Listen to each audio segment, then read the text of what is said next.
Well, it won't be long. Bells will be ringing in a new school year soon, and that makes this shopping season. We're on your side with a look at what it could cost you. And we'll find out what a new survey has to say about South Carolina and Georgia when it comes to the well-being of our children. This is a special edition of News 12, Election Night. Good evening, I'm Richard Rogers. And I'm Christy Etheridge in for Meredith on this election night. And all eyes are on the race to be the Republican nominee for U.S. Senate. A race that has implications nationally as well, as the Republicans look to take over both the House and the Senate this fall. Congressman Jack Kingston from Savannah and businessman and former Dollar General CEO David Perdue have been locked in a close battle all night long. The numbers still close at this hour, but just in the last few minutes. The AP is calling this race for Perdue with a 50.7% of the vote, Kingston 49.3%, about 6,000 votes separating these two candidates. The winner goes on to take on Democrat Michelle Nunn in November. The results are also in, and so is your choice for Georgia State Senator. Harold Jones II will be taking over Mayor-elect Hardy Davis' seat in District 22. Jones won over Augusta Commissioner Corey Johnson. The Election Team 12's Ryan Houston is live at the Jones campaign. Ryan, an exciting night for that candidate, right? We're live at the Holiday Inn for the victory party for Senator-elect Harold Jones. He's here. How's everybody doing? Mr. Jones, it's official. You've won. You've been pounding the pavement for months. What's next? What's next is, we get started on people's business. That's the key thing. Now we have to start bringing good jobs. We have to change our education system. We have to do things for the people. That's the key. We're already starting that process. I've already talked to some senators in Atlanta. I have my first caucus meeting August 28th, so it's time to get going. Mrs. Jones, how do you feel about your son winning tonight? I feel very happy. This is something he has always wanted. When he was in law school, I asked him, Harold, what are you going to do with the law? He said, Mama, I want to do something to help people. I want to be where they make laws because people need help. And he has not changed. And so I feel that he has really and truly succeeded in something that he really wanted to do. That's amazing. So the people of District 22 have spoken. Mr. Harold Jones, he takes office. Take office in January. I'm very humbled by it, and let's get going. All right. Well, you heard it here first. Live in Augusta, Ryan Houston, News 12. And Patrick, a big night for Harold Jones, as we just saw there, but you were out with Corey Johnson when he conceded. What did he have to say about the race? Christy, no doubt about it. He was disappointed, but he says soon after the polls closed and those numbers came in, he said it just wasn't going to be his night. He said today was a productive day. He got out, met with the supporters, and those still undecided for that last push, but it still was not enough. Now, our conversation tonight was very candid. He spoke about just how grateful he was to be given the opportunity to run for this seat. He did speak with Harold Jones after making the decision to concede. He says he's standing behind Jones 100%. Somebody has to win, somebody has to lose. I've been on the winning end both times, and so I understand, what it's like to win, and now I understand what it's like to fall to defeat. You're talking a 2-month span between the primary and the runoff, which is totally different. We have never experienced anything like this before. I've had so many people, and my supporters here tonight have said, hey, this is not the end. This is the beginning of something new. And when we ask what his future holds in politics, he simply said rest and recovery. Now, Johnson still has 4 months left as commissioner for District 2. So in the meantime, he'll be focusing on that. But in his own words, he says, quote, "You won't see the last of Corey Johnson in politics." Live in the newsroom, Patrick Price, News 12. And more races we've been following tonight. Ben Hassan will be the next Augusta Commissioner for District 6, beating out Bob Finnegan, and he'll take over for Joe Jackson. And Jody Heiss wins the Republican 10th congressional race over Mike Collins, which covers parts of Columbia County as well as parts of Lincoln and McDuffie. There were a few other statewide and local races on today's ballot. We're updating those races as we speak online, WRDW.com. Just go there and click on the Politics tab. We're also tweeting and posting election results and reaction on our Facebook pages as they come in. You can follow us at WRDW. Talking weather now, it's been a dreary Tuesday for a lot of our area, so how is that affecting voter turnout?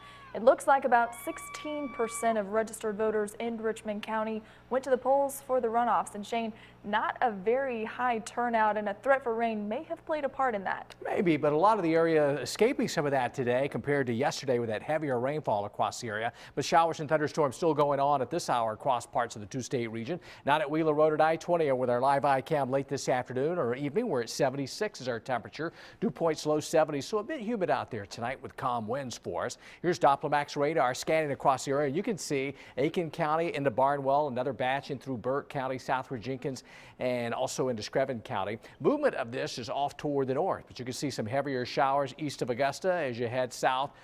North Augusta, and then another batch here in Williston right on the Barnwell and Aiken County line, and then you get the shower right over Waynesboro, getting a decent soaking at the moment. These things are welcome at this time of the night as they kind of weaken and fall down, or at least kind of dissipate a little bit as they head off toward the north. So you may hear a little pitter patter on the rooftop tonight, but then that goes away. Tomorrow 76 in the morning, 88 by lunchtime. We're looking at the heat to kick in tomorrow afternoon, lower 90s for us with only a 20% chance of afternoon showers and storms. We'll look at the rest of the work week for you coming up in just a bit. Richard?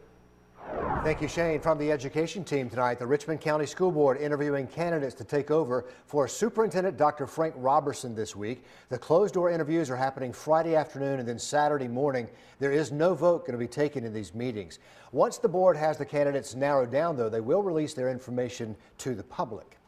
The owner of one of Georgia's oldest surviving homes has a little more time to get it back in good condition. Today, a judge ruled he has 60 days to begin restoring the historic Goodale House on Sandbar Ferry Road. Part of that home collapsed back in 2011, and it was labeled a nuisance property last fall.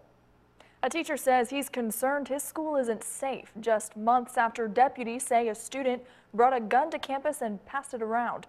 Back in March, Tolliver County deputies say this book bag held this revolver, an active shooter drill that was planned that day, but it was canceled. The school superintendent told us it was being rescheduled, but one teacher tells us that has not happened. This teacher says all the school has done is email a copy of the school safety plan. He is worried if a gun could make it on campus once, it could happen again.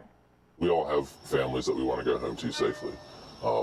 And it's clearly something that the school has been kind of lax about in the past, and it's something that we need to get better on, and we haven't addressed it how it needs to be addressed. The superintendent and the principal say they plan to have drills in the future. South Carolina and Georgia are both near the bottom when it comes to overall well-being of children. A recent survey says South Carolina is 45th overall in a child's ability to succeed, Georgia 42nd. The report uses things like economics, education, and health to come up with their rankings. Massachusetts is ranked #1 in well-being. It's about time to dust off the books and head back to school, but before you start filling your brain, parents, you have to start emptying the wallet. Anyone with school-age kids knows school supplies add up fast. And a new survey says this year you'll be spending more. So we're on your side with how to ace your back-to-school shopping. It's the yearly struggle every school-age family understands. The I want versus I need when it comes to back-to-school shopping. Wants is for Christmas and birthdays. Need is for school. So we're shopping for needs right now. Upcoming 9th and 7th graders, Carmelita and Miracle, say a new year means a new look. A dress, skirt, I think 3 pants, 2 shirts. But the National Retail Federation says this year that new look and all your other supplies are going to cost you more. When you have to buy all new school supplies each year, like these book covers and notebooks and pencils, plus a new backpack because the one you used last year ripped, well, the bill can add up pretty fast. Very expensive. I don't even have half of the stuff on the list, and I done spent $240. It's estimated Americans as a whole will spend $75 billion. College kids ringing up the highest bill at a whopping $916 per family. Middle and high school families just a few cents apart at $682, and elementary age spending not far behind. And with a mile-long receipt for proof, Marino says she can already feel the pinch. We will spend more money on supplies this year. While it's not a traditional consumer holiday like Black Friday or Valentine's Day, back to school is the second biggest spending season of the year. For me and her alone, it was about $200 when we went. But good old-fashioned glue and pencils aren't what's breaking the bank. It's electronics like laptops. But if you wait until August to buy, at least you won't have to pay taxes on them. Georgia's tax-free weekend is Friday, August 1st and Saturday, August 2nd. South Carolina's weekend also includes that Sunday the 3rd.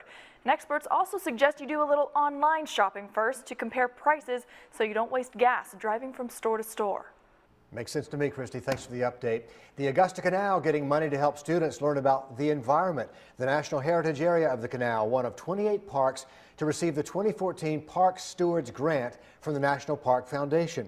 The money will allow students and teachers to learn about nature and sustainability at the Augusta Canal. Last night here we took you to the Apollo Theater Live, and now it's Augusta's turn to play host to Hollywood. News 12, the official TV sponsor of the Augusta premiere of the Get On Up movie, the James Brown movie, and that premiere is coming up Thursday at Regal Cinemas. There's still a chance to grab a ticket. Go to our Find It button on the website, WRDW.com, to do that. A security breach at one of the nation's top terrorist targets. 2 American flags replaced with 2 white ones, and no one knows how it happened. And be sure to keep up with the latest news updates on both Facebook and Twitter. Just head that way on social media and search WRDW News 12.